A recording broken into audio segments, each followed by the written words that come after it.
যেই মুহূর্তটাকে আমরা সেই অপ্রাকৃত জগৎ, অপ্রাকৃত স্থান এবং আত্মার সেবার এই সুন্দর বাজারে, সাধুর বাজারে আমরা চিত্ত নিবেশ করে স্থির মনোভাব নিয়ে লীলা আস্বাদন করব। ভালো লাগছে, সম্মুখে মায়েরা আছেন, কিন্তু বারবার বলবো আমি, লীলা আস্বাদনে যখন এত কষ্ট করে বসে আছেন, চিত্তটা যেন স্থির থাকে, কারণ আমাদের মন খুব চঞ্চল। মন যদি স্থির করতে না পারি তাহলে কৃষ্ণ নাম শোনা হবে না। যতই এখানে আমি 3 ঘন্টা দাঁড়িয়ে যতই কৃষ্ণ নাম বলি না কেন, আমাদের আপনাদের মন যদি স্থির না থাকে তাহলে কিন্তু কানে কিচ্ছু ঢুকবে না। তাই সেই চঞ্চল মনকে স্থির করতে হবে, চিত্তকে স্থির করতে হবে, তবেই ভালো লাগবে। তো যেহেতু ভোগ হয়ে গেছে, আজ মহন্ত বিদায় হয়েছে, সেই কারণে আজ এই মুহূর্তে আমরা আস্বাদন করব ভগবানের সেই মধুর লীলা, শেষ লীলা, অন্তিম লীলা, যার পরেই প্রভু আমার বৃন্দাবনে এসেছিলেন, সেখান থেকে কলিতে এসেছিলেন। সেই লীলাটি হলো কি প্রভাস যজ্ঞ। নিতাই গৌর হরিবোল, হরিবোল গৌর।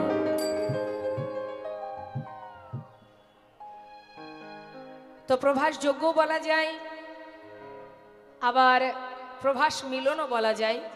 তার কারণ প্রভাসের তীরেই কিন্তু রাধা গোবিন্দের মিলন হয়েছিল। তা আমরা শুনবো আজকের আস্বাদনের বিষয় প্রভাস মিলন, প্রভাস যজ্ঞ। চলুন সবার আগে আমরা চলে যাব শ্রীধাম নবদ্বীপ ধামে। তার আগে একটা কথা বলবো, ভগবত কথা, লীলা কথা, কৃষ্ণ কথা, হরি কথা, অমৃত কথা, এই অমৃত কথা আস্বাদন করতে হলে, বা আমি যে আপনাদের সম্মুখে দাঁড়িয়ে এই লীলা পরিবেশন করব, এ কিন্তু মা যেমন তেমন বিষয় নয়। আমার গুণের কথা না, বা আপনার গুণের কথা নয়, তাই না?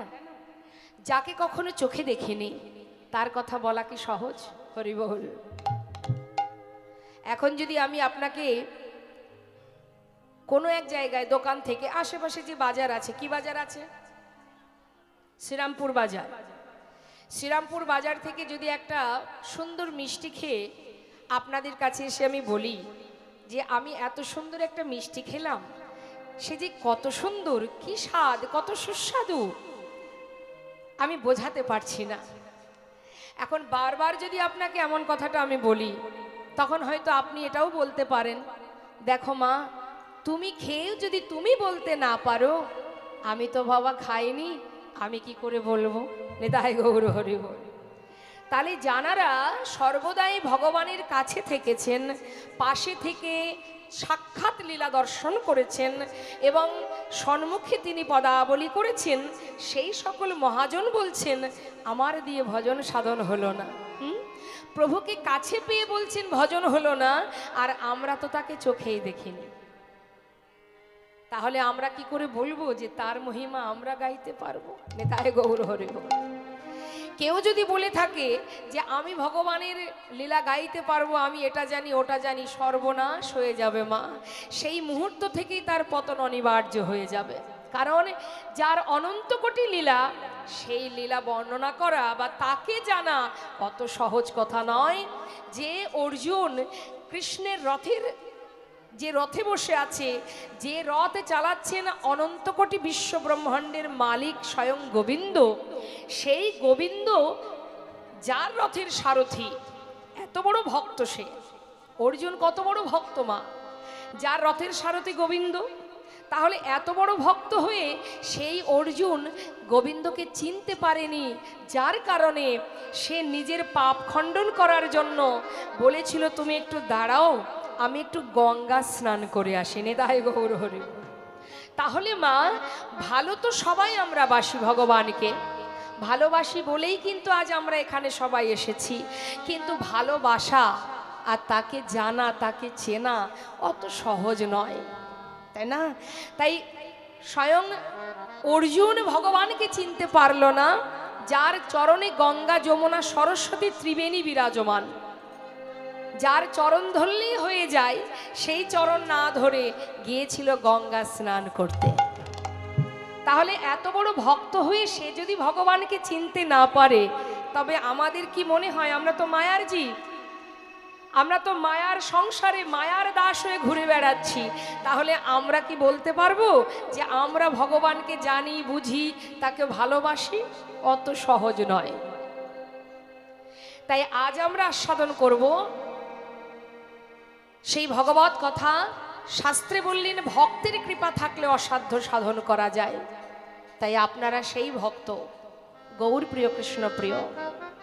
তাই আপনাদের কাছে আমার নিবেদন, সকলে নিজ নিজ চরণ ধুলির কিঞ্চিত কিঞ্চিত অংশ এই অধমার মস্তকে দিয়ে আশীর্বাদ করবেন। আপনাদের চরণ ধুলির বলে বলিয়ান হয়ে তবেই দুটো হরিকথা কৃষ্ণ কথা আমি বলতে পারবো। মনিটরটা সাউন্ডটা একটু বাড়িয়ে দাও। হরে কৃষ্ণ, হরে কৃষ্ণ, জয় রাধেশ্যাম। হরে কৃষ্ণ, জয় নিতাই, জয় গৌর, জয় রাধেশ্যাম। ঠিক আছে, তাহলে আমরা মা চলে যাব নবদ্বীপ ধাম। সেখানে গিয়ে আগে একটু গৌরচন্দ্রিকা আস্বাদন করি, তারপরে আমরা লীলাতে যাব। তা একবার হাত তুলে দেখান দেখি কে কে নবদ্বীপে গৌরচরণ দর্শন করেছেন, দেখান দেখি।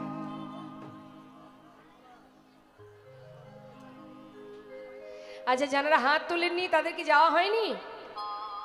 ও গিয়েছেন, তা কি হাত তুলতে কষ্ট হচ্ছে? কষ্ট হলে আর তুলতে হবে না, থাক। ভগবানের নাম গুণকীর্তন আস্বাদন করতে বসে ভগবানের চরণে দুহাত তুলে একটু আত্মনিবেদন করব, তাতেও আমাদের কষ্ট। দেখবেন মা, আমরা সর্বদাই সুখের কামনা করি। কোথায় গেলে সুখ পাবো? ঘরে সুখ, বাইরে সুখ। হরিবাসরে আসলে দেখবেন অনেকে খুঁটি খোঁজে, কোথায় একটু খুঁটি পাবো, একটু হেলান দিয়ে বসবো। সুখ সুখ আর সুখ, সুখ ছাড়া এতটুকু দুঃখ আমাদের ভালো লাগে না। হ্যাঁ, তা ঠিক আছে, হেলান দিয়ে বসেন, অসুবিধা নেই, কিন্তু কর্ম তো করতে হবে। আমার জন্য নয়, যার যার নিজের চিন্তা করে কর্ম করতে হবে। তাই প্রত্যেকেই যখনই জয়ধ্বনি হরিধ্বনি হবে দুহাত তুলবেন, মায়েরা উলুধ্বনি, আর আমার বাবা ভক্ত যারা আছেন তারা দুবাহু তুলে জয়ধ্বনি একবার প্রাণ ভরে সবাই মিলে নিতাই গৌর হরিবল হরিবল হরিবল। জয় রাধে। চলুন সবাই আমরা নবদ্বীপে যাই। নবদ্বীপে গিয়ে সবাই একবার গৌরচন্দ্রিকার মাধ্যমে একটি পদ আস্বাদন করে আসে।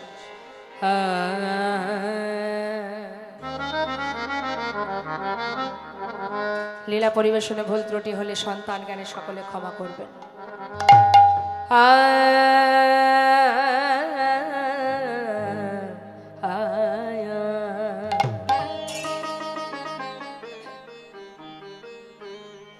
কিবা সুর ধ্বনি সুরধ্বনি তেরে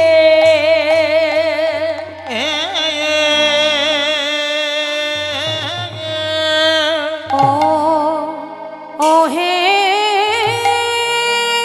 হরিবল হরিবল।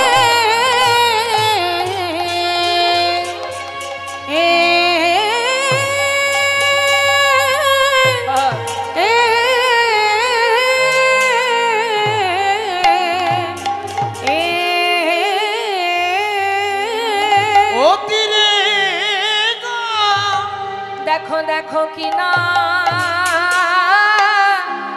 ভাবে ওই হরে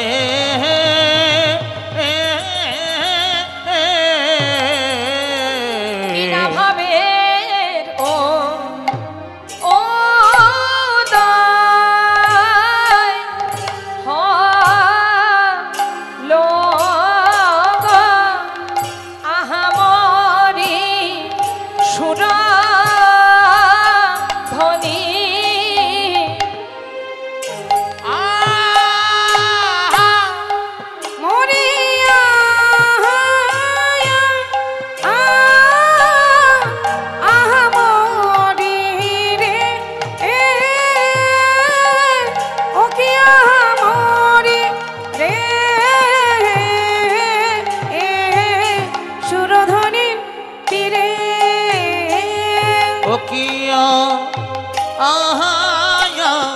আহা মোরে রে ও কি মরি রে সুরধ্বনি তীরে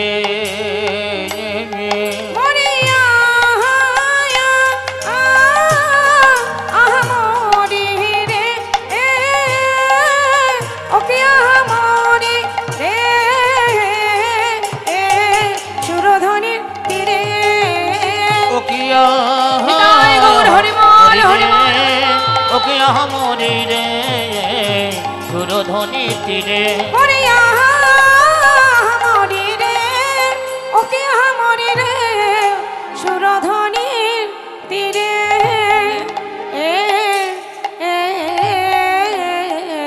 সুরধ্বনির তীরে আজ গৌর কিশোর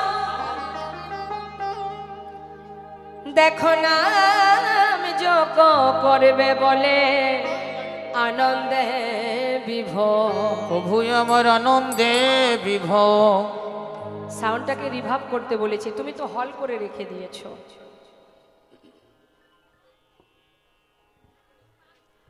জয় রাধেশ্যাম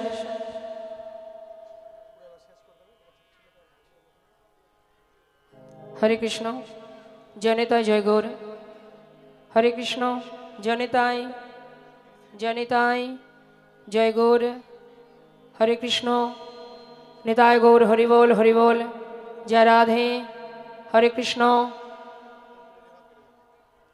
রিভাবটা তো বাইরে থেকে মনে হচ্ছে মনিটরে কোনো রিভাব নেই জয় রাধেশ্যাম হরে কৃষ্ণ জয় রাধে মহাজন বললেন সুরধ্বনির তীরে আজ গৌর কিশোর নাম যজ্ঞ করিবেন বলে আনন্দে বিভোর হরিবল হরিবল করুণাময় গৌর সুন্দর তিনি হরিনাম যজ্ঞ করবেন মা জীবের ঘরে ঘরে হাতে ধরে পায়ে ধরে হরিনাম দিয়েছেন নদিয়ার পথে পথে অলিতে গলিতে হাটে মাঠে ঘাটে সব জায়গায় তিনি হরিনাম দিয়েছেন সমস্ত জায়গায় হরিনাম দেওয়ার পরেও আজ আমার প্রভুর মনে হলো যে তিনি হরিনাম যজ্ঞ করবেন নিতাই গৌর হরিবল তা হরিনাম যজ্ঞ যিনি করবেন মা দেখুন এই যে মহামন্ত্র এত কষ্ট এত দুঃখ এত যন্ত্রণা সয়েছেন আমার গৌর সুন্দর শ্রীধাম নবদ্বীপের মাঝে যখন তিনি হরিনাম প্রচার করতেন নবদ্বীপের বড় বড় পণ্ডিতগণ মস্ত বড় বড় পণ্ডিত যারা কিনা এই হরিনাম বন্ধ করার জন্য বিভিন্নভাবে চেষ্টা করে গেছেন কি করে নিমায়ের মুখের এই হরিনাম বন্ধ করা যায় কিন্তু পেরেছিল কি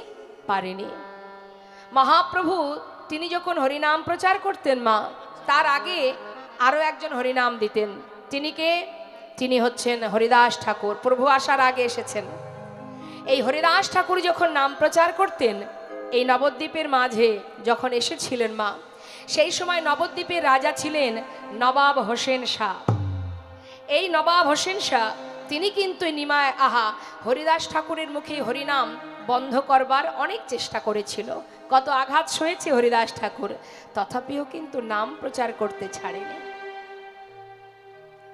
তাই মহাজন বললেন জগতে যত রকমের ধর্ম আছে আমাদের এই ইহ জগতে এই মর্তে যত রকমের ধর্ম আছে কেউ শক্তি সাধনা করে কেউ সৌর সাধনা করে কেউ ঠাকুর অনুকূলকে ভালোবাসে কেউ লোকনাথকে ভালোবাসে কেউ আবার গণেশ পূজা কেউ লক্ষ্মী পূজা ইত্যাদি ইত্যাদি বিভিন্ন রকমের মত আছে তাই না মা কিন্তু জেনে রাখবেন শাস্ত্রে বললেন কলিযুগে নাম ছাড়া নাহি আর ধর্ম সর্বধর্ম সার নাম এই শাস্ত্র মর্ম সর্বধর্ম সার সমস্ত ধর্মের সার হলো এই মহামন্ত্র নিতাই গৌর হরি বল হরি বল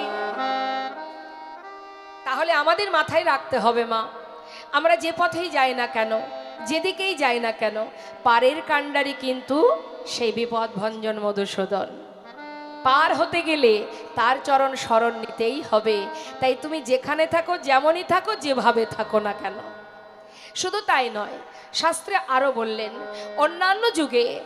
অন্যান্য যুগে ভগবানকে পেতে গেলে যে কষ্ট যে সাধনা করতে হতো যেমন মনে করুন ধ্যান তপস্যা যাগ যজ্ঞ পূজা অর্চনা কৃত্যে যদ্ধায়তি বিষ্ণু ত্রেতায় যজ্জতে মোক্ষ দাপরে পরিচর্যং কলো তদ্ধরি সংকীর্তনা হরিনাম হ্যাঁ তো এই যে হরিনাম আমরা করব কলিযুগে হরিনাম যে আমরা করব, কেন করব হরিনাম? হরিনাম করলে কি হবে? হরে কৃষ্ণ। মহাজন বললেন, দান ব্রত তপতীর্থ ক্ষেত্রাদি নাঞ্ছা যায় স্থিতা শক্তয় দেব মহাতং সর্ব পাপ হর শোভা রাজস্ব অশ্বমেধানাং জ্ঞান আধ্যাত্ম বস্তন আকৃষ্য হরিনামে স্থপিত শেষ নামেশ। ভালো করে বুঝিয়ে দিই, একটু মনটাকে স্থির করে শুনবেন। কি বলছে? দান করো, তার একটা পুণ্য অর্জন হয়। যদি কেউ ব্রত করে তাতেও একটা পুণ্য অর্জন হয়, তাই তো মা? আমরা যা কিছু করি না কেন, ধর্মীয়মূলক যত রকমের কাজ আছে সমাজে, প্রত্যেকটা কাজের পিছনে কিন্তু একটা আপনি ভগবানের একটা আশীর্বাদ লাভ করছেন, একটা পুণ্য অর্জন করছেন, তাই তো? তাহলে ব্রত করলে পুণ্য হয়, দান করলে পুণ্য হয়, তীর্থে গেলে পুণ্য হয়, আপনি যদি সাধনা করেন তাতেও পুণ্য হবে। যে কাজই তুমি করো না কেন, যদি তুমি যজ্ঞ করো তাতেও পুণ্য অর্জন হয়। তাহলে যত রকমের ধর্মীয় কাজ আছে সব কিছুর পিছনে একটা পুণ্য তুমি অর্জন করছো, প্রভুর কৃপা লাভ করছো। কিন্তু শাস্ত্রে বললেন, জগতে যা কিছুই করো না কেন, প্রত্যেকটি ধর্মে প্রত্যেকটি কর্মের আলাদা আলাদা পুণ্য অর্জন হয়। কিন্তু কেউ যদি হরিনাম করে, মহামন্ত্র জপ করে, জগতে যত রকমের পুণ্য আছে সমস্ত পুণ্য এক হরিনামেই লাভ করা যায় না। তাই হরি বল হরি। তাহলে শাস্ত্রে বললেন, সমস্ত ধর্মের পুণ্য ফল লাভ করা যায় একমাত্র জীব যদি মহামন্ত্র হরিনাম মহামন্ত্র জপ করে। এই হরিনাম মহামন্ত্র হরিদাস ঠাকুর বলেছিলেন, খণ্ড খণ্ড করো যদি যাক দেহ মন প্রাণ তথাপি না বদনে না ছাড়িব কৃষ্ণ নাম। অর্থাৎ আমাকে মারো, বর্তমান সমাজের হালচাল তো সবই আপনারা বুঝতে পারছেন, কিন্তু একটা কথা মাথায় রাখবেন, যদি আপনি সনাতনী হয়ে থাকেন, যদি আপনি ভগবানকে ভালোবেসে থাকেন, জীবনে কোনো বাধা, কোনো ভয়, কোনো কিছুর কারণে যেন নিজের আদর্শ থেকে পিছিয়ে যাবেন না। কারণ আজ আপনি ভয়ে পিছিয়ে যাবেন, কাল আপনাকে ঘুরে ফিরে তার চরণেই আসতে হবে, তাই তো মা? কারণ তিনিই তো সর্বশ্রেষ্ঠ, তারই সৃষ্টিই ধরা, তারই সব, তিনিই তো সেই আদি পুরুষ। যে ধর্ম, যে সনাতন ধর্ম আমাদের সমাজের, এই পৃথিবীর শ্রেষ্ঠ ধর্ম, আদি ধর্ম, তারপরে বিভিন্ন রকম হয়েছে যা হয়েছে, কিন্তু আদি ধর্ম তো এই সনাতন ধর্ম। যাবে কোথায়? পালাবার পথ নাই। হ্যাঁ, ঘুরে ফিরে যদি তার চরণেই শরণ নিতে হয়, তুমি সুখে রাখলেও আমি রাজি, দুঃখে রাখলেও আমি রাজি। তাই গৌর হরি বল। তাই মা, নিজের আদর্শ থেকে, নিজের চিন্তা ভাবনা থেকে কখনো পিছিয়ে যেতে নেই। হ্যাঁ, আজ মহাজন বললেন, তুমি যেখানে থাকো, যেমন অবস্থায় থাকো, যেভাবে থাকো, কোনো দুঃখ নেই। তুমি শুচি থাকো, অশুচি থাকো, পবিত্র থাকো, অপবিত্র থাকো, তুমি যেখানে থাকো, যেমন থাকো, মুখে তুমি হরিনাম জপ করো, মহামন্ত্র জপ করো। জগতে সমস্ত দেবদেবীর পূজা করতে গেলে যে স্তব, যে শ্লোক আমরা মুখে বলি, সেগুলোকে বলা হয় মন্ত্র, আর হরিনামকে বলা হয় মহামন্ত্র। তাহলে মহামন্ত্র যেখানে, সেখানে আর কিছু করতে হয় না। তার প্রমাণ আপনাদের দিই, শুনুন তাহলে। এটা আমার মুখের কথা নয়, রামভক্ত তুলসীদাস কলম দিচ্ছেন। কি বলছেন? একটা ভজনের মধ্যে দিয়ে আপনাদের বোঝাবো, শুনুন। হরিনামে বসে, হরিনামে বসে, হরিনামে বসে, जिनके हृदय हरि नाम बसे, जिनके हृदय हरि नाम बसे, जिनके हृदय हरि नाम बसे, जिनके हृदय हरि नाम बसे, तिनियार का नाम लिया ना लिया, तिनियार का नाम लिया ना लिया रे, जिनके हृदय हरि नाम बसे, जिनके हृदय हरि नाम बसे। কি বলছেন? जिनके हृदय, আহা সাউন্ডটা ঠিক করো তো। হরে কৃষ্ণ। আমি বোঝাতে পারছি পাচ্ছি না রিভাবটা কাকে বলে। জয় রাধেশ্যাম, হরে কৃষ্ণ।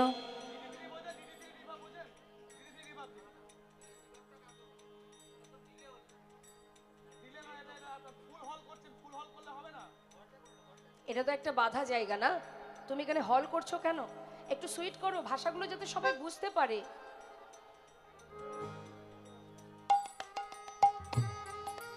হরে কৃষ্ণ। কি বলছেন মা? जिनके हृदय हरिनाम बसे তিনি और का नाम लिया ना लिया, অর্থাৎ যিনি হরিনামকে সার করে তার আর কোনো মন্ত্র জপ করবার প্রয়োজন হয় না। আরো কি বললেন? বললেন শুধু তাই নয়, এবার উদাহরণ স্বরূপ বোঝাচ্ছে আমাদেরকে। কি বলছেন? जिनके द्वारे हाँ जिनके द्वारे पर गंगे बहे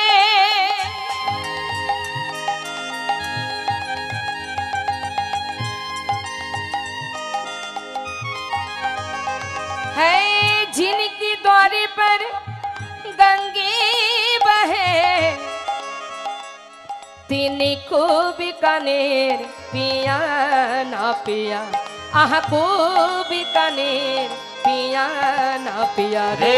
जिनके हृदये हरि नाम बसे, जिनके हृदये हरि नाम बसे।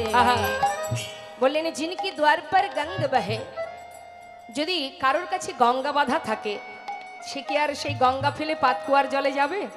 হ্যাঁ, যাবে না। বললেন जिनके द्वार पर गंग बहे তিনি খুব কানের পিয়া না পিয়া। আর কি বলছেন? বলছেন जिने काम किया जिने काम किया परिमरति का,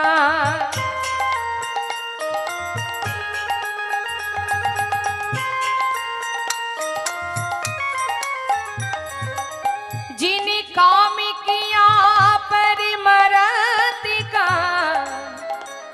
तेने हाथों से दान दिया ना दिया, आहा हाथों से दान दिया ना दिया रे। जिनके हृदये हरि नाम बसे, जिनके हृदये हरि नाम बसे। কি বলছেন মা? কেউ যদি পরমাত্মার সেবা করে, পরমাত্মা মানে কি? যেটা এখানে আছে, যার জন্য আজ আমি দাঁড়িয়ে আছি, যার শক্তিতে আজ কথা বলতে পারছি, যার কৃপায় আমি দেখতে পাচ্ছি, সেই পরমাত্মা রূপে ভগবান। কেউ যদি পরমাত্মার সেবা করতে পারে তাহলে সে মহাজন বললেন তার আর কিছু করা লাগে না। পরমাত্মার সেবা করো, ভগবানের সেবা যদি করতে পারো আর কিছু করতে হবে না। সেখানে দান করো, সেখানে ব্রত করো, হ্যাঁ, এটা হলো শ্রেষ্ঠ কর্ম। তাই মহাজন আরো বলছেন जिनके घरे है, जिनके घरे एक सपूती भायो,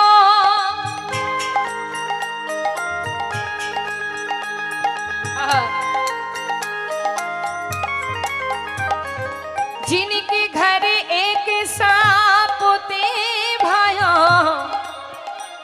तीन लाखों का पोत भया ना भया, तीन लाखों का पोत भया ना भया रे। जिनके हृदये हरि नाम बसे, जिनके हृदये हरि नाम बसे।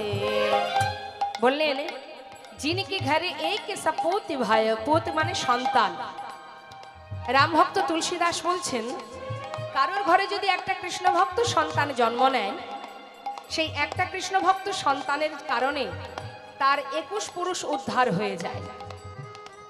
কিন্তু কারোর ঘরে যদি একটি কুপুত্র জন্ম নেয়, সেই একটি কুপুত্রের জন্য তার 14 পুরুষ নরকে চলে যায়।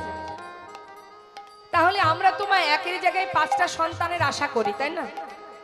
আগেকার সময় ঠাকুমা দিদিমাদের দেখতাম 5টা 7টা করে সন্তান। তা শাস্ত্রী বলেন সন্তানের মতো সন্তান একটা হলেই যথেষ্ট, লাখো সন্তানের দরকার হয় না। 5 পুত্রের জননী হয়েও যদি সেই মাকে পরের বাড়িতে ঝিয়ের কাজ করে জীবন কাটাতে হয়, সে সন্তান থাকার চেয়ে না থাকা ভালো। কি হবে? আবার কোন কোন পরিবারে আছে একটা মাত্র সন্তান, মাতা পিতা ছাড়া আর কিছু বোঝে না। আগে নিজের মা বাবার ভালোবাসা নিতে শেখো, মা বাবাকে ভালোবাসতে শেখো। তার আশীর্বাদ তোমার মাথায় থাকলে আর কিচ্ছু করতে হবে না তোমাকে। এটা আমার কথা নয়, রাম ভক্ত তুলসী দাস বলছেন। তিনি আরো বলছেন, কি বলছেন? আহা, যিনি মাতা পিতা কি সেবা করে,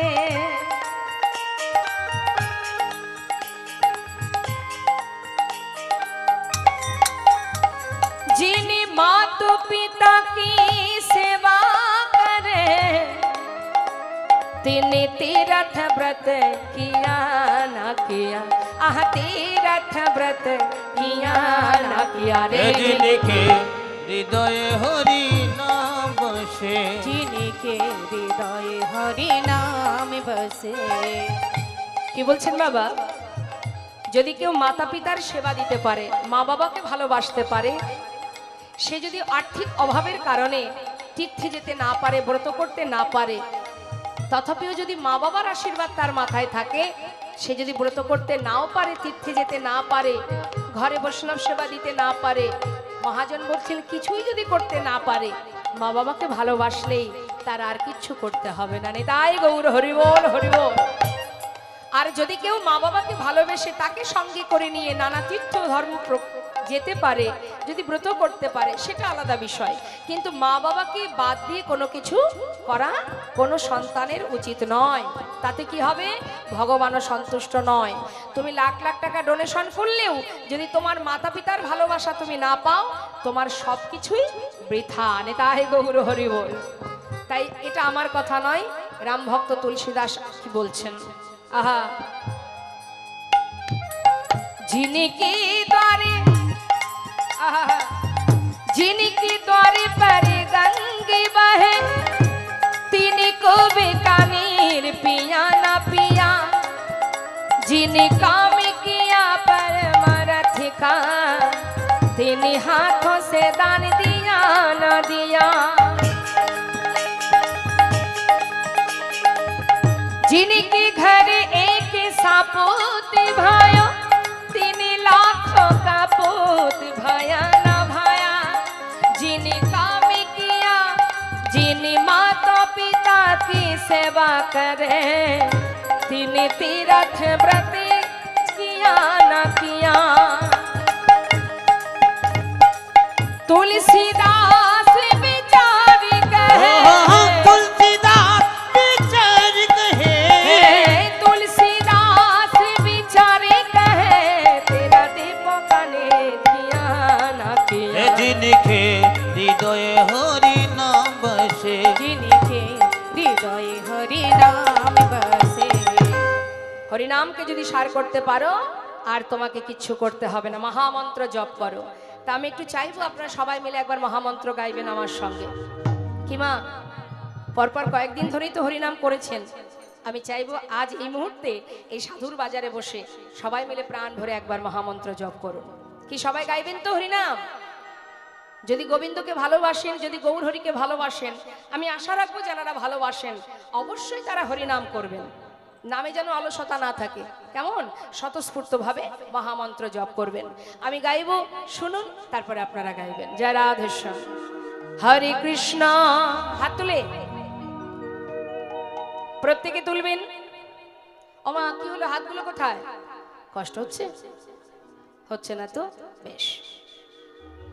হরে কৃষ্ণ হরে কৃষ্ণ, কৃষ্ণ কৃষ্ণ হরে হরে, হরে রাম রাম রাম হরে হরে। বলুন, হরে কৃষ্ণ নাম করুন, কৃষ্ণ কৃষ্ণ নাম করুন।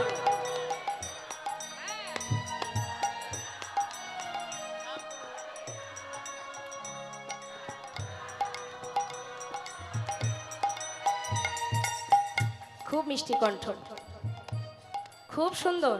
কিন্তু আমার মনে হচ্ছে একেবারে খোলা কণ্ঠে আপনারা হরিনাম করছেন না, সুরের মধ্যে কৃপণতা আছে।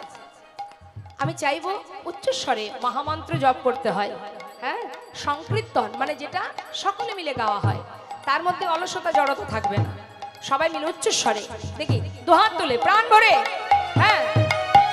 হরে কৃষ্ণ কৃষ্ণ কৃষ্ণ হরে হরে, হরে রাম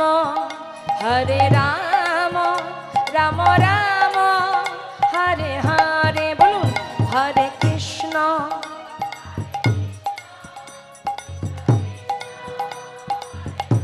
বাবা এই তো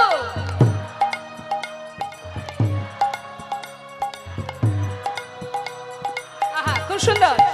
হরে কৃষ্ণ কৃষ্ণ কৃষ্ণ হরে হরে, হরে রাম রাম রাম হরে হরে, হরে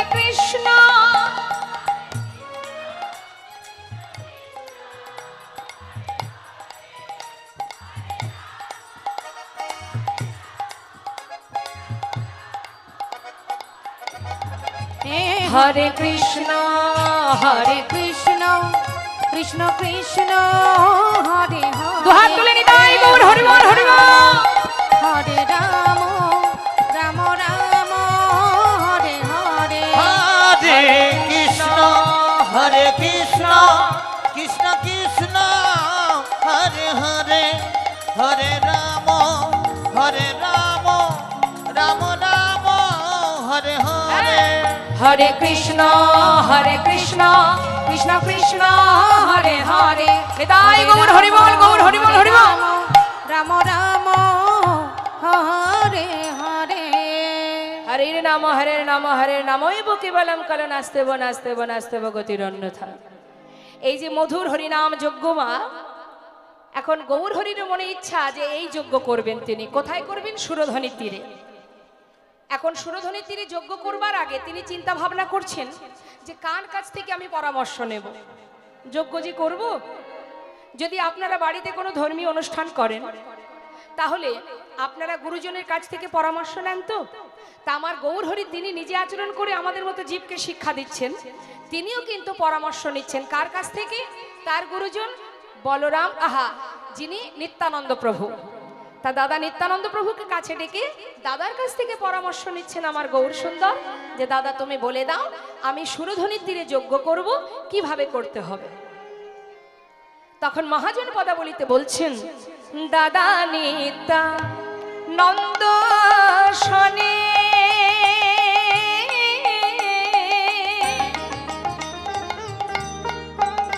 দেখো বিচার করিয়া, দাদা নিত্যানন্দের শনি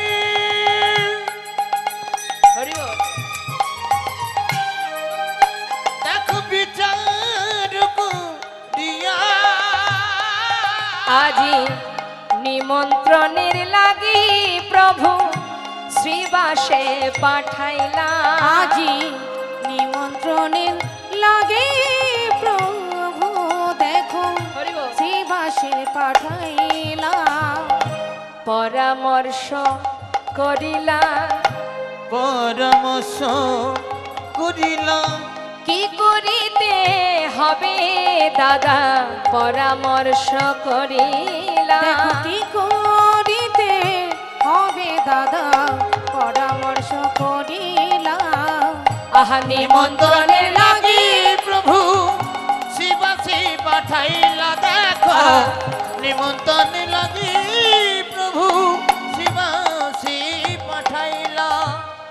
নিত্যানন্দ প্রভু বললেন, নিমাই যদি হরিনাম যজ্ঞ করতে চাস সর্বগ্রে সমস্ত নবদ্বীপের সাধু গুরু বৈষ্ণবকে নিমন্ত্রণ করবি, গুরুকে নিমন্ত্রণ করবি, সাধু গুরু বৈষ্ণবকে। কি সমস্যা হয়েছে বলুন তো এখানে?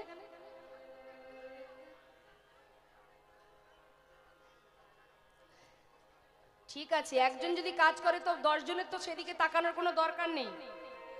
এটাই হচ্ছে আপনাদের সমস্যা, কে গেল কে এলো কে কি করছে সেই দিকে নজর। গল্প শেষ হয়েছে? আপনাদের গল্প শেষ হলে তবে আমি কীর্তন করব। বাড়িতে গল্প, যেখানে সুযোগ পাবেন গল্প, আবার হরিবাসরে বসেও গল্প। আমার তো মনে হয় না যে কথা আপনারা আলোচনা করছেন তার থেকে দামি কথা এখানে ভগবত কথা আলোচনা হচ্ছে। ওটা নিশ্চয়ই দামি নয় এই হরিনামের থেকে। ভগবানের নাম হবে কখন? দিবস রাজনী আবল তাবল পাচালো পড়িতে পারো, তাহারও ভিতরে একবারও কি কৃষ্ণ বলিতে না?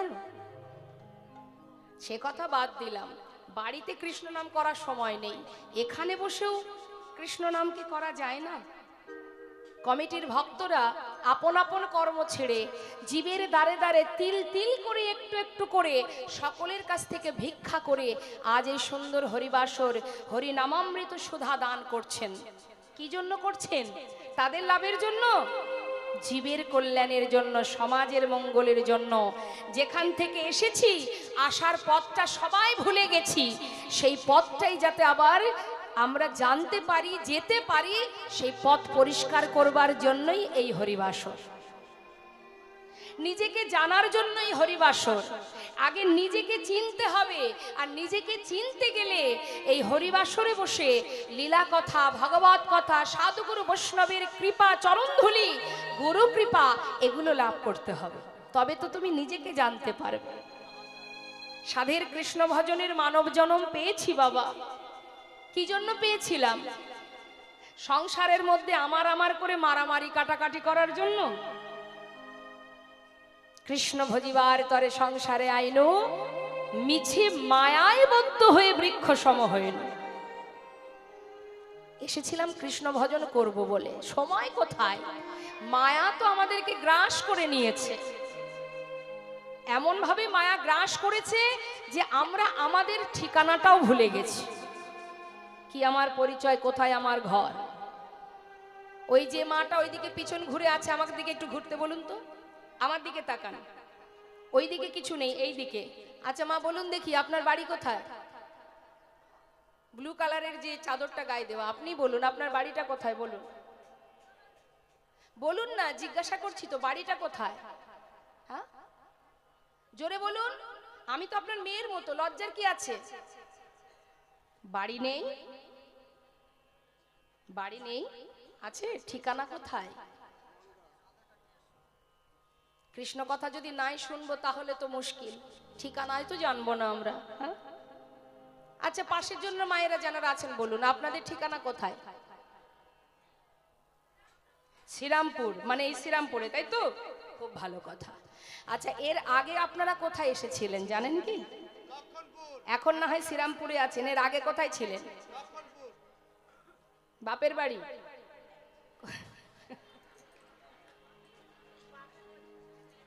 ভালো কথা, বাপের বাড়ি ছিলেন। বাপের বাড়ি আসার আগে কোথায় ছিলেন জানেন? কি গো মা, জানেন না তো? আচ্ছা, যখন মারা যাবেন, সবাই আমরা মরবো, তা মারা যাবার পর কি আবার শ্রীরামপুরেই থাকবো? থাকবো না। তাহলে আগে কোথায় ছিলাম জানি না, আবার মরার পরে, মৃত্যুর পরে কোথায় যাব সেটাও জানি না। জানি না তো, যেতে তো হবেই, যেখান থেকে আসা সেখানেই যাওয়া। তাহলে এটা আমার ঠিকানা হয় কি করে? এখানে তো দুদিনের জন্য আসা। 100 বছর পরমায়ু কলিজীবের, তাও 100 বছর কেউ বাঁচে না, খুব কম, একজন দুজন বাঁচে কিনা জানি না। 60 পার হলেই সর্বনাশ, আর বোধহয় বাঁচবো না। আমার তো এখনই মনে হয় আমি বোধহয় আর বাঁচবো না। তাহলে মা, আগে কোথায় ছিলাম জানি না, পরে কোথায় যাব জানি না, এখানে আছি গরব করে। কেউ যদি আমার অ্যাড্রেস জিজ্ঞাসা করে, আমি আধার কার্ড, আই কার্ড দেখিয়ে দিই, এই দেখো আমার ঠিকানা। কিন্তু এটা তো দুদিনের ঠিকানা, আসল ঠিকানাটা কোথায় আমার? যেখান থেকে এসেছি সেখানে আধার কার্ড চলবে না। तुम कहां से आए हो और जाओगी कहां, इतना दिल विचार लो, बस हो गया भजन। রাম ভক্ত তুলসীদাস বললেন, আগে ভাবো তুমি কোথা থেকে এসেছো আর কোথায় যাবে। তুমি জানো কোথায় যাবে? যেদিন তুমি জানতে পারবে সেদিন তুমি তোমাকে চিনতে পারবে, আর যেদিন তুমি তোমাকে চিনতে পারবে সেদিন তুমি গোবিন্দকে চিনতে পারবে। নিতাই গৌর হরি বল, হরি বল। তার আগে জানতে পারবে না। আগে নিজেকে জানো, আমি কে, আমি কে। এই দেহটা কিন্তু আমি নই। এই যে দেহটা আমাদের, যার এত যত্ন, সেটা কিন্তু আমি নই। আমি মানে যেটা যাওয়া আসা করছে, ওটা হলো আমি। যেটা আসা যাওয়া করছে বলে আমি এখনো দাঁড়িয়ে আছি। যেদিন আর চলাফেরা করবে না, সেদিন আর আমি থাকবো না, কিন্তু দেহটা থেকে যাবে। এটা তো প্রকৃতির সৃষ্টি। এ যেমন প্রকৃতি দিয়েছে আবার কেড়েও নেবে। তাহলে যিনি এখানে পাঠিয়েছেন এই যে শ্বাস প্রশ্বাস, এটাই হলো আমি। আমি চলে যাব, আমার মৃত্যু নেই। জেনে রাখুন, আমার কিন্তু মৃত্যু নেই। আমার কোনো রং নেই, আমার কোনো নাম নেই, আমার কোনো ক্ষয় নেই। দেহের ক্ষয় আছে, আমার নেই। তাহলে এই যে আমি, অর্থাৎ সাক্ষাৎ আমি চৈতন্য, আমি চেতনা, তিনি হচ্ছেন আমি। তাই আমি এখানে যে বসে আছি না আমরা মা, সবাই আত্মার সেবার জন্য বসে আছেন। তাই আমি বলবো, মায়ার সংসারে কৃষ্ণ ভজনের জন্ম পেয়েছি, কিন্তু মায়ার থেকে দূরে সরতে পারবো না ঠিকই। দায়িত্ব কর্তব্য থেকে আমাদের আছে, করতে হবে, কিন্তু তার ভিতর থেকে নিজের কাজটা ভুলে যাবেন না। নিজেরও কিছু কাজ আছে। সংসার আপনার কিচ্ছু দেবে না। জীবনের শেষের খাতায় গিয়ে দেখবেন সবই থেকে যাবে, আপনি খালি হাতে ফিরছেন। তাই ফেরার পরে বিচার, যখন বিচার হবে, তখন কিন্তু আপনার কাছে বিচার চাইবে যে তুমি মনুষ্যকুলে জন্ম চেয়েছিলে 84 লক্ষ জনই ভ্রমণ করে, এখনো গোলকধামে আমরা পৌঁছাতে পারিনি। কেন পারিনি মা?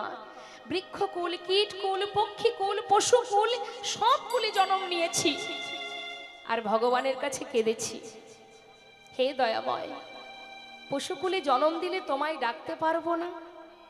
পশুকুলে জন্ম দিলে, কীটকুলে জন্ম দিলে, বৃক্ষকুলে জন্ম দিলে তোমার চরণে পৌঁছাতে পারবো না।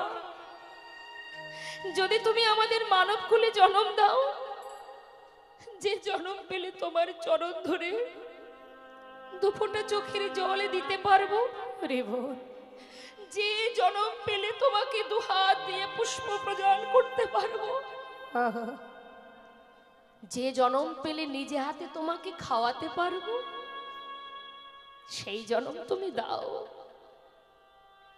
মানব কুলে জন্ম পেলে যদি তোমায় ভালোবাসতে পারি, তবে তো তোমার চরণে পৌঁছাতে পারবো দয়াময়। কিন্তু সেই মানব দেহ পেলাম, দেখার নয়নে পেলাম, যে নয়নে বিশ্ব ব্রহ্মাণ্ড দেখতে পাচ্ছি, যে বদনে প্রতিটা শ্বাসে প্রশ্বাসে কৃষ্ণ নাম বলবার শক্তি পেয়েছি, যে হাত দিয়ে ভগবানের চরণ সেবা করবার ক্ষমতা পেয়েছি, যে হৃদয় দিয়ে সাধু গুরু বৈষ্ণবের চরণ জড়িয়ে ধরতে পেরেছি, শিখেছি, ক্ষমতা পেয়েছি, ভক্তের চরণ ধুলি মাথায় নিতে শিখেছি,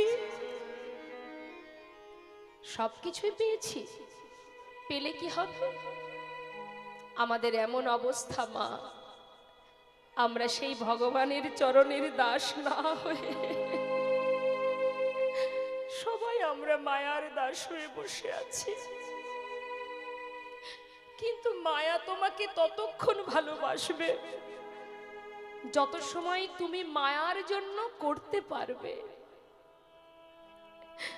সেই দিন মায়া তোমায় ত্যাগ করবে, যেদিন তোমার শক্তি ক্ষমতা ফুরিয়ে যাবে,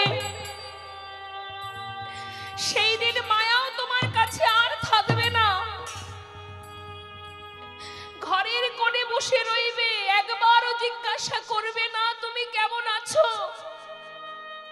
ওই কোণে বসে বসে চোখের জলে মুখ ভাসিয়ে কাঁদতে হবে, হা কৃষ্ণ, হা কৃষ্ণ। তাহলে যেজন আমার শেষের দিনের সম্বল, যেজন আমার সাথী, আমি যদি সময় থাকতে তাকে চিনতে না পারি, সময় চলে গেলে পথে বসে কাঁদতে হবে। তাই সবার কাছে বারবার এটাই আমার নিবেদন, হাজার কর্ম রাধারানী আয়ানের ঘরণী হয়েছিলেন, কর্ম করেছেন, রন্ধন করেছেন, কিন্তু রাধারানী সদা সর্বদাই নিজেকে সঁপে দিয়েছিলেন গোবিন্দের কাছে। তুমিও কর্ম করো, সবই করো, কিন্তু নিজের কাজ যখন তুমি করবে সেখানে এতটুকু আপোষ করবে না। নিজের কর্মে যখন নিযুক্ত হবে মনে প্রাণে কৃষ্ণ ভজন করবে। নিতাই গৌর হরি বল।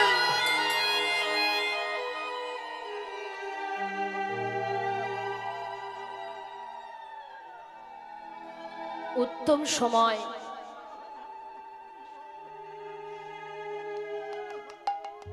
এই মহতি হরিবাসর। বৈষ্ণবের চরণধুলি অঙ্গে মাখো, হাজার হাজার অপরাধ দূর হবে। কে জানে কার অঙ্গ পরশে হাজার পাপ খণ্ডন হয়। এখানে অনেক ভক্ত আছে যারা কিনা দেখলে বুঝতে পারবে না, ললাটে তিলক নেই, হাতে নামের মালা নেই, তথাপিও দিনের শেষে একটি বার সংসারের হাজার কর্মের পরে হলেও কোনদিন প্রভুর চরণে দুফুটা বাড়ি পরিসর না করে সে ঘুমায় না। এমনও কোন শুদ্ধ পবিত্র ভক্ত আছে যাকে দেখলে চিনতে পারবে না, কিন্তু সে ভগবানের চরণে আত্মনিবেদন করে বসে আছে।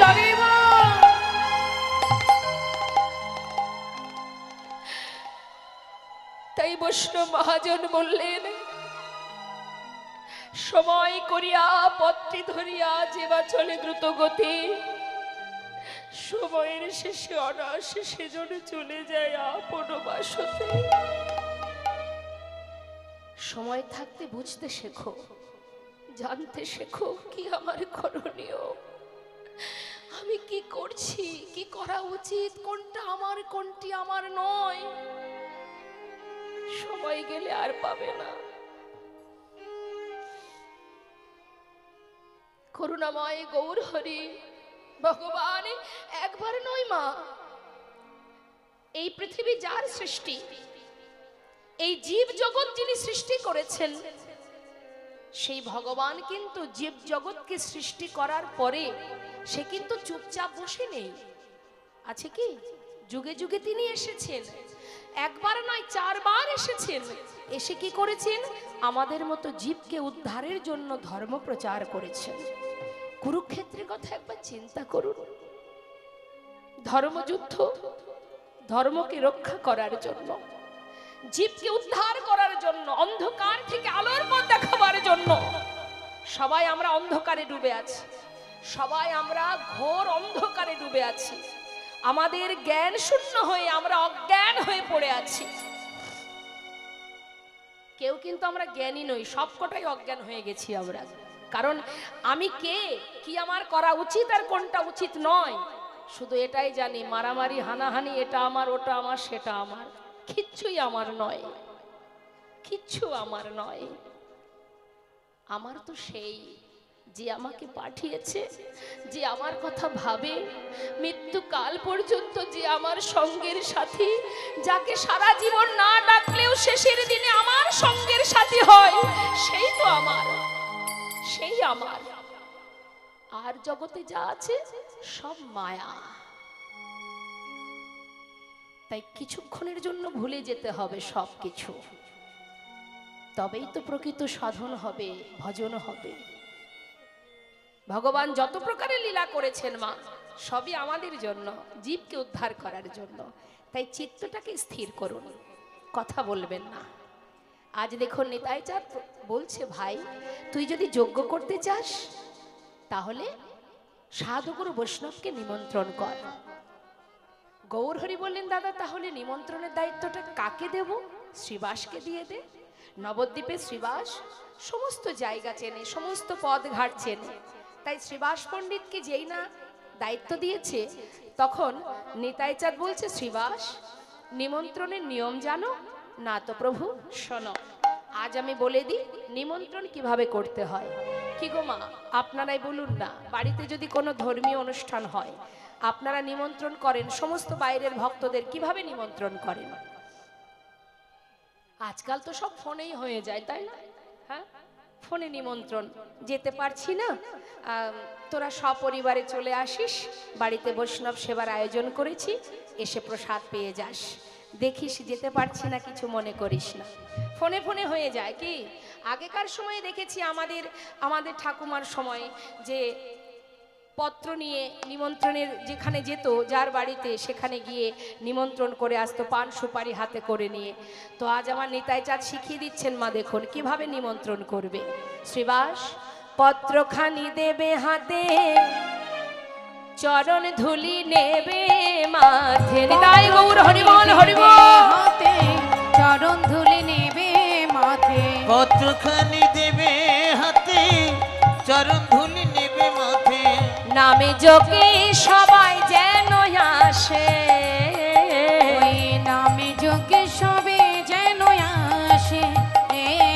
এই হরি নামে যোগে সবাই যেন আসে গো, নামে যোগে সবাই যেন আসে। শোনো কর জোরে বলিবে, কর জোরে বলিবে, সবার কর জোরে বলিবে, সবার কর জোরে বলিবে, পায়ে ধরে বলিবে, কর জোরে বলিবে, পায়ে ধরে বলিবে, কর জোরে বলিবে। এই নামে যোগে সবাই যেন আসে। এই হরি নামে যোগে সবাই যেন আসে গো, নামে যোগে সবাই যেন আসে। গলবস্ত্র হয়ে মাথা নত করে চরণ ধুলি মাথায় নিয়ে পত্র দিয়ে করজোড়ে নিমন্ত্রণ করে আসবে। ভালো কথা। শ্রীবাস পণ্ডিত মনের আনন্দে পত্র মস্তকে করে নিয়ে মাথায় করে নিয়ে যাচ্ছে বাবা। মহাজন বললেন শোনো শোনো, শুনিয়া শ্রীবাস গেল নদিয়া নগরে, শুনিয়া শ্রীবাস গেল নদিয়া নগরে। আহা নিমন্ত্রণ করিল সবে যোগে আসিবারে। ওই না নিমন্ত্রণ করিল সবে যোগে আসিবারে। এই যে আপনারাও আসিবে, আপনারাও আসিবে, শোনো আপনারাও আসিবে, হ্যাঁ আপনারাও আসিবেন, মহাপ্রভুর নামে যোগে আপনারাও আসিবে, মহাপ্রভুর নামে যোগে আপনারাও আসিবে। ওই হরি নামে মহাযোগে আপনারাও আসিবে, হরি নামে মহাযোগে, সুরধ্বনির তটভূমে, হরি নামে নিতাই গৌর হরি বল। সুরধ্বনির পটভূমে, হরি নামে মহাযোগে, সুরধ্বনির পটভূমে হরি নামে মহাযোগে আপনারাও আসিবেন, নামে যোগে সবে যেন আসে গো, নামে যোগে সবে যেন আসে। নিমন্ত্রণের পত্র পাইয়া আনন্দিত মনে সুরধ্বনির তীরে আসি দিল দর্শন। দেখুন মা, যেইরা নিমন্ত্রণের পত্র পেয়েছে সমস্ত নদেবাসী, তাদের আর আনন্দ ধরছে না। কেন? গেলেই গৌরহরির বদন দর্শন পাবে, চরণ দর্শন পাবে, তাই না? আর যেমন আপনারা এখানে এসেছেন যার কথা শ্রবণ করবার জন্য, তাকে চোখে দেখেননি, কিন্তু না দেখে শুধু তার কথা শোনার জন্য আজ আপনারা ছুটে এসেছেন। কতটা ভালোবাসলে মা, না দেখেও বিশ্বাস করা যায়, না দেখেও ভালোবাসা যায়, তাই না? তাহলে সেই ভালোবাসার ধন যদি একবার সামনে এসে দাঁড়ায়, তাহলে কত আনন্দ হবে মা। আর কি ঘরে যাওয়া যাবে? ভালো লাগবে ছাড় ঘর, মনে হবে প্রভুর সাথে চলে যায়। হরি বল হরি বল। তাই সমস্ত নদেবাসী সবাই এসেছে সুরধ্বনির তীরে। আসা মাত্র মহাজন লীলার পাশে দাঁড়িয়ে বললেন, দেখো নয়ন ভরে গোরারো সকলে হেরিল, আজ বাসুদেব ঘোষে হেরে যেন প্রভাসে মিলিল। বাসুদেব ঘোষে কহে যেন প্রভাসে মিলিল। মহাজন লীলার পাশে দাঁড়িয়ে সেই অপরূপ লীলা দর্শন করে তিনি পদাবলিতে বর্ণনা দিচ্ছেন। কি বলছেন? যেন মনে হচ্ছে প্রভাসের তীরে ভক্ত ভগবানের মিলন হয়েছে। নিতাই গৌর হরি বল। আমরা বাসুদেব ঘোষের সুন্দর পদাবলী দিয়ে গৌরচন্দ্রিকা আস্বাদন করলাম। এবার আমরা চলে যাব লীলামৃত আস্বাদনে। তাই লীলা কথা শ্রবণের আগে আমরা সবাই বৃন্দাবনে রাধার নামে একটু জয়ধ্বনি করব। হ্যাঁ, সবাই মিলে আমরা গাইব। চলুন, বৃন্দাবনে রাজা কে মা? কে রাজা? রাধা রানী, তাই না? তাহলে দেখুন গোবিন্দ কেমন দয়াল, নিজের বৃন্দাবন 84 কোষ বৃন্দাবন রাধা রানীকে দিয়ে দিয়েছেন। নিতাই গৌর হরি বল হরি বল। তা চলুন সেই রাজার জয় দিয়ে আমরা লীলায় প্রবেশ করব। দুহাত তুলে একবার উলুধ্বনি হরিধ্বনি, হরি বল হরি বল হরি বল।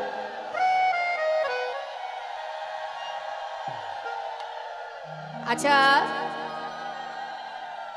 যারা দাঁড়িয়ে আছেন বুঝতে পারছি বসার জায়গা হয়তো পাননি, সেই কারণে দাঁড়িয়ে আছেন, কিন্তু দাঁড়িয়ে আছেন আমাকে দেখার জন্য তো নয়, কৃষ্ণ নাম শোনার জন্য। তা সেই থেকে দাঁড়িয়ে আছেন আমি দেখতে পাচ্ছি।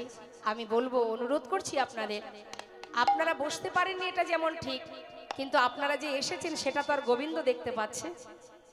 আপনারা যে দাঁড়িয়ে আছেন গোবিন্দ তো দেখতে পাচ্ছে। তাই একবার যে যেখানে দাঁড়িয়ে আছেন সেখান থেকে একবার দুহাত তুলে সবাই মিলে আত্মনিবেদন করুন। নিতাই গৌর হরি বল হরি বল হরি বল। বৃন্দাবন ধাম, আচ্ছা, বৃন্দাবন ধাম অপার, জপে যা রাধে রাধে। সবাই মিলে হাতে তালি দিয়ে রাধা নাম জপ করতে হবে। কেমন? জয় রাধে।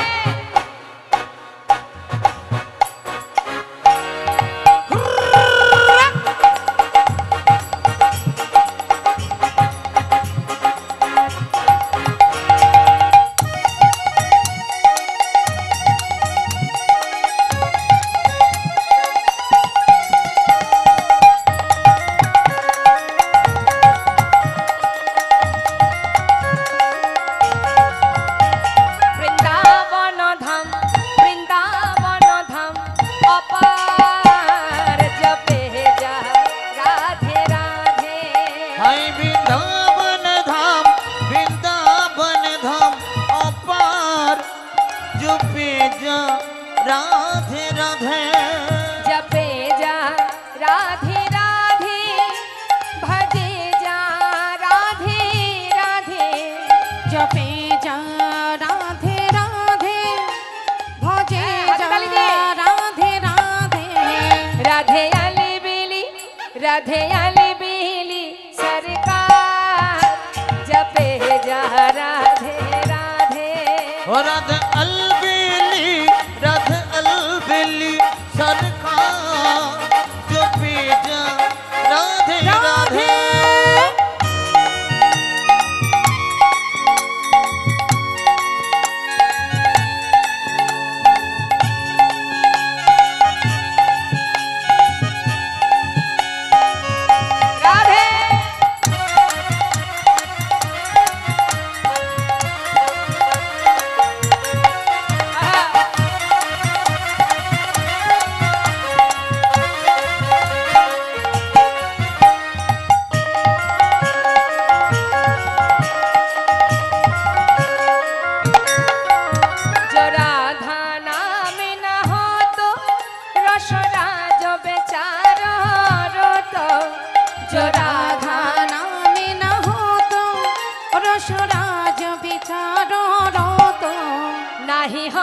अच्छा नहीं हो तो कृष्ण अवतार, ओ जपे जा राधे राधे। नहीं हो तो नहीं हो तो नहीं हो तो कृष्ण अवतार, जपे जा राधे राधे।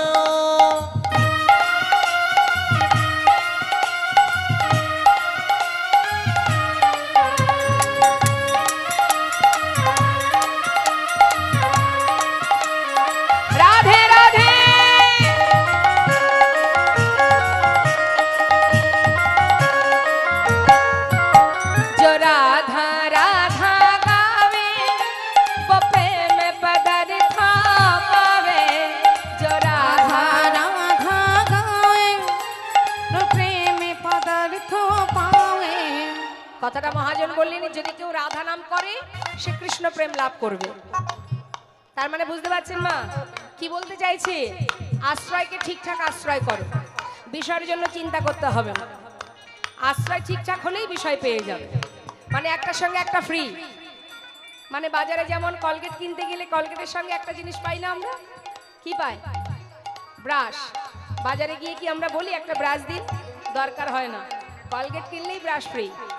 ঠিক তদ্রূপ আশ্রয় যদি ঠিকঠাক করতে পারো, আশ্রয়ের সাথে সাথে তুমি অনায়াসে বিষয় পাবে। কেমন? মহাজন বললেন, জরা ধারা ধাগাবে প্রেম পদার্থ পাবে, जो राधा राधा गाए, जो प्रेमी पदार्थ पावे, वक है जाए अच्छा। वक है जाए बेड़ा पार। आज पेजा राधे राधे बक हो जाए मेरा पार। जो पेजा राधे राधे वृंदावन धाम अपार। जो पेजा राधे राधे भोजे जा राधे राधे जो पेजा राधे राधे। বলিয়ে প্রেম সে রাধা রানী কি। সবাই হাত তুলবেন যদি বৃন্দাবনে যেতে চান। বলিয়ে রাধা রানী কি, বৃন্দাবন ধাম কি, বাঁকে বিহারী লাল কি। রাধে শ্যাম রাধে রাধে রাধে। খুব সুন্দর। এবারে আমরা একটু জানবো মা, শান্ত হয়ে আপনারা বসুন। খুব সুন্দর কিছু কথা আমাদের জানতে হবে। ভগবান প্রভাসের তীরে যজ্ঞ করেছিলেন, প্রভাস নদীর তীরে। তা প্রভাস নদী, আস্তে আস্তে আস্তে, প্রভাস নদীর তীরে কেন গোবিন্দ যজ্ঞ করলেন কারণটা একটু জানবো। কেমন? তা শুনুন। এই প্রভাস নদীটা হচ্ছে মা গুজরাটে, হ্যাঁ, যেখানে একটি জায়গা আছে যার নাম হলো সৌমতীর্থ। ওখানে একটি দেবাদিদেব মহাদেবের বিগ্রহ সেবা হয় যার নাম হচ্ছে সোমনাথ। এই সোমনাথের নাম অনুসারে সেই স্থানটির নাম সৌমতীর্থ। ওই সৌমতীর্থে একটা নদী আছে যার নাম প্রভাস। এখন এই প্রভাস নদীর নামটি, যে প্রভাস নামটা, এটা কে দিল? চন্দ্রদেব। হরে কৃষ্ণ। চন্দ্রদেব কিভাবে দিল শুনুন। চন্দ্রদেব গুরুপত্নীর প্রতি আকৃষ্ট হয়েছিলেন। তার 27 জন স্ত্রী থাকা সত্ত্বেও সে যখন গুরুপত্নীর প্রতি আকৃষ্ট হন, গুরু বৃহস্পতি তাকে অভিশাপ দেন। কি অভিশাপ? যে তোমার এক একটি করে কলা ক্ষয় হতে হতে, এই যে তুমি 16 কলা, তোমার এক একটি কলা ক্ষয় হতে হতে একদিন তুমি পুরো শেষ হয়ে যাবে। এখন গুরুর অভিশাপ কখনো মিথ্যা হয় না মা। লেগে গেল অভিশাপ, দিনের পর দিন যায়, এক একটি করে কলা ক্ষয় হতে শুরু হয়। আকাশে দেখেছেন তো, হ্যাঁ, যে এক একদিনে একটু একটু করে চাঁদের ক্ষয় হয়, গুরুর অভিশাপ। তা বাবা যখন কলা একটা একটা করে ক্ষয় হচ্ছে মা, আর এক কলা বেঁচে আছে, ঠিক সেই সময় তার 27 জন স্ত্রী দল বেঁধে গেলেন দেবাদিদেব মহাদেবের কাছে। ভোলানাথ কৈলাসে বসে ধ্যানে মগ্ন, সেখানে গিয়ে হাজির 27 জন। সম্পর্কে কি হয় জানেন? মা পার্বতী হচ্ছে এই যে 27 জন রমণী, 27টি নারীর, 27টি রমণীর সম্পর্কে দিদি হন। তাহলে ভোলানাথ কি হবে? জামাই বাবু। এখন কৈলাসে নিরজনে বসে ধ্যানে মগ্ন ভোলানাথ, সেইখানে 27 জন শালী গিয়ে উপস্থিত, চিৎকার করে ডাকছে, জামাই বাবু, ও জামাই বাবু, ও জামাই বাবু। ভোলানাথ মনে মনে চিন্তা করছে, ভেবেছিলাম এই কৈলাস পর্বতে নিরজনে বসে মনের সুখে ধ্যান তপস্যা করব, এখানেও শান্তি নেই। হ্যাঁ, কারা আবার আমাকে জামাইবাবু বলে ডাকছে? বলি হলো কি, নিশ্চয়ই শালীরা এসেছে। কি হয়েছে? সবাই এসে তার সম্মুখে বসেছে, বিপদে পড়েছে। ভোলানাথ বলছে, সে তো আমি জানি, বিপদে পড়েই এসেছো, তা কি সমস্যা বলো। বিপদে পড়ে বলছে, জামাইবাবু রক্ষা করো। কি হয়েছে? না, আমাদের প্রতি, গুরুপত্নীর প্রতি আকৃষ্ট হওয়াতে আজ সে একটু একটু করে শেষ হতে চলেছে। তাহলে আমাদের কি হবে? স্বামী যদি মারা যায় আমরা কোথায় যাব? কে আমাদের রক্ষা করবে? ভোলানাথ বললেন, তাহলে এক কাজ করো, সত্যি তো বিপদ। তাহলে এই স্বামীর যদি একটি কলাও বেঁচে থাকে, আমার মাথায় যে জটা আছে এই জটার মধ্যে গঙ্গা আছে, গঙ্গার ভিতরে রেখে দাও, রেখে দিয়ে তোমরা সবাই মিলে গুরুর কাছে যাও, গিয়ে তার কাছে গিয়ে তোমার পতির প্রাণ পুনরায় ফিরে পাওয়ার জন্য তার চরণ ধরে কাঁদো। এখন 27 জন শালী তারা সেই স্বামীর একটি কলা ভোলানাথের মস্তকে রেখে, মায়েরা দেখেছেন তো ভোলানাথের মাথায় একটা কলা আছে, হ্যাঁ, এখন ছুটে গেলেন কোথায়? গুরুদেবের কাছে। গুরুদেবের কাছে গিয়ে যখন সবাই মিলে কাঁদছে, গুরুদেব বললেন, সত্যি তো, তোমরা তো কোনো অপরাধ করোনি। হ্যাঁ গুরুদেব, পতি যদি মারা যায় তাহলে আমরা কোথায় যাব? আমাদের মান কে রাখবে? আমরা নারী জাতি, আমাদের রক্ষা করবে কে? তখন গুরুদেব বললেন, দেখো, যদি কোনো একটি কলাও বেঁচে থাকতো আমি একটা উপায় তোমাদের দিতাম, কিন্তু আর তো কিছু করার নেই, সে তো শেষ। গুরুদেব আপনি উপায় তো বলুন, তারপরে যা হবে হবে। বলছে, যদি একটি কলাও বেঁচে থাকে তাহলে সেই একটি কলা ওই সৌমতীর্থে যে নদী আছে ওখানে স্নান করালে তাহলে সে পুনরায় আবার পুণ্যজ্যোতি ফিরে পাবে। এই কথা শোনা মাত্রই ভোলানাথের মস্তক থেকে সেই একটি কলা নিয়ে যখন সেই নদীতে স্নান করালো, সঙ্গে সঙ্গে চন্দ্রদেব আবার পুণ্যজ্যোতি ফিরে পায়। মা, এই যেই না পুণ্যজ্যোতি ফিরে পেল, সঙ্গে সঙ্গে চন্দ্রদেব আশীর্বাদ স্বরূপ বললেন, ওরে তোর কারণে আজ আমি পুণ্যজ্যোতি ফিরে পেয়েছি, তাই আজ আমি তোকে আশীর্বাদ করলাম, তোকে নাম দিলাম প্রভাস। প্রভা যুক্ত আস, পুনরায় আবার আমি নিজেকে ফিরে পেয়েছি, আমার জ্যোতি ফিরে পেয়েছি, তাই তোর নাম দিলাম প্রভাস। কিন্তু এই প্রভাস নদী আবার এক মুনির কাছ থেকে অভিশপ্ত হয়েছিলেন। মা, কিভাবে? মুনিপুত্র যার নাম চিত্রঙ্গদা, সে গিয়েছিল তৃষ্ণা নিবারণ করতে। তৃষ্ণা নিবারণ করতে যখন জলে নামে, ওই জলের মধ্যে ছিল একটা কুমির। সে সেই সন্তানকে তার পাটা ধরে জলের ভিতরে নিয়ে গিয়ে তাকে খেয়ে ফেলে। আর এই খবর অন্যান্য মুনিপুত্ররা যখন মুনিবরের কাছে গিয়ে জানালেন, মুনিবর এসে সেই প্রভাসকে বললেন, সেই নদীটাকে বললেন, তোর এত বড় সাহস, আমার পুত্র সে এসেছিল তৃষ্ণা নিবারণে, তুই আমার সন্তানকে প্রাণে মেরেছিস, আমি তোকে অভিশাপ দেব, আমি তোকে অভিশাপ দেব, তোর বক্ষের জল শুকিয়ে যাবে, তোর প্রখর রৌদ্রে কুকুর বিড়াল পশু পাখি তোর বক্ষের উপর দিয়ে হেঁটে যাবে, মল মূত্র ত্যাগ করবে, সবাই তোকে ঘৃণা করবে। তখন স্বয়ং প্রভাস নিজে মূর্তি ধারণ করে করজোড়ে বলেছিল, মণিবর আমাকে অভিশাপ দেবেন না, আমি তো কোনো অপরাধ করিনি। মণিবর, আমার বক্ষে যে কুমির বাস করে সে তোমার সন্তানকে প্রাণে মেরেছে, তুমি আমাকে অভিশাপ থেকে মুক্তি দাও।